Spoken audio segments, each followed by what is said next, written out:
Hello বন্ধুরা, আমি আপনাদের মাঝে এমন একটি লিঙ্ক শেয়ার করব যেটা আমার চ্যানেলে নতুন ভিডিওর নিচে দিয়ে রাখবো। এটা আমি আজকে এই লিঙ্কটা এক জায়গা থেকে পেয়েছি। এখানে সরাসরি উইথড্র করা যায় পেয়ার অ্যাকাউন্টে, আরও কিছু জায়গায় উইথড্র করতে পারবেন। সো আমি আপনাদেরকে দেখিয়ে দিই। এটা হলো আমার অ্যাকাউন্ট। এখান থেকে আপনারা দেখতে পাচ্ছেন আমি আধা ঘন্টা মতো অ্যাকাউন্টটা ইউজ করেছি।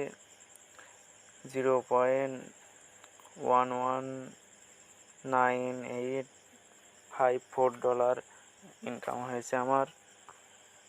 এবার চলুন ইনকাম কীভাবে করবেন আমি আপনাদেরকে দেখিয়ে দিচ্ছি। এই যে এখানে ভিডিও নামক